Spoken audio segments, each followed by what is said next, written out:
Bismillahirrahmanirrahim. Assalamualaikum warahmatullahi wabarakatuh. Pada kesempatan kali ini kita kembali membahas tentang pengendalian mutu. Pada hari ini kita akan membahas tentang run chart, di mana run chart ini akan memperlihatkan perilaku dari suatu variabel dalam suatu periode waktu.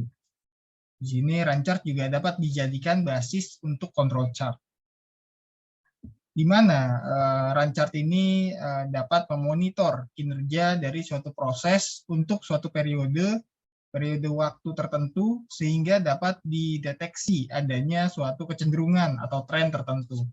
Jadi kita bisa lihat di grafik di sebelah ini, ada waktu terhadap observasi. Di sini setiap waktu ada perubahannya dan trennya bisa kita lihat meningkat. Yang kedua, memungkinkan untuk melakukan perbandingan kinerja sebelum dan sesudah implementasi suatu program.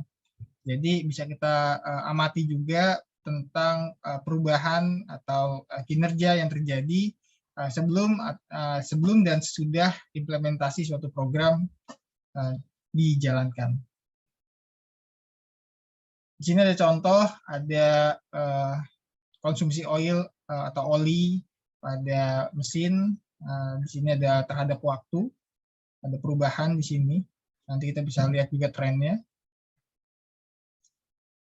Di sini ada pertanyaan, kenapa berguna? Di sini di kegunaan dari run chart sendiri sebenarnya di mana ada waktu pemesanan yang dapat melihat proses yang berjalan. Jadi waktu pemesanan dapat mencatat atau dapat jadi catatan dalam proses yang berjalan. Yang kedua, lebih mudah untuk dapat mengidentifikasi kecenderungan atau tren yang tadi dilihat di grafik sebelumnya. Lalu kapan ini digunakan? Apabila dirasakan perlu untuk memperlihatkan variasi proses terhadap waktu.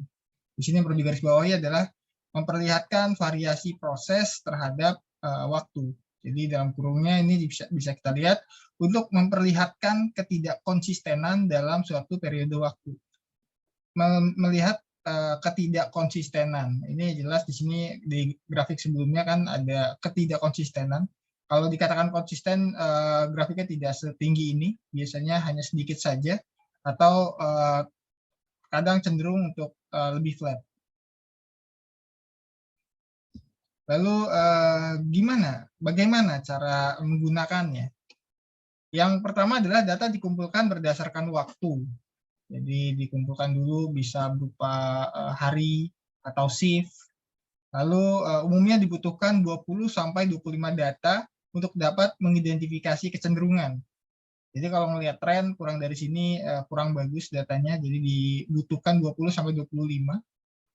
Lalu ada garis tengah yang akan mempermudah dalam membaca si data tadi. Di sini langsung saja ada contoh. Di bagian atas ini adalah tanggal. Jadi dari bulan 9 sampai dengan bulan 10. Lalu di bawahnya ada data. Ini angka sembarang saja atau simulasi saja. Nah, dari data ini berikutnya kita ingin tahu data nilai terendah sama tertingginya. Di sini ternyata setelah dilihat ada 15 untuk yang terendah dan 29 untuk yang tertinggi. Setelah itu data yang tadi sudah didapat dibuatkan diplot dalam sebuah chart. Nah, di sini akan terlihat perubahannya dan garis ini akan mempermudah dalam membacanya. Baik, saya rasa untuk run chart sementara itu dulu yang bisa dibagikan, yang bisa saya sampaikan pada hari ini. Mohon maaf jika ada kesalahan atau ketidaksesuaian dalam penyampaian. Selanjutnya bisa kita diskusikan hal tersebut di dalam kolom komentar.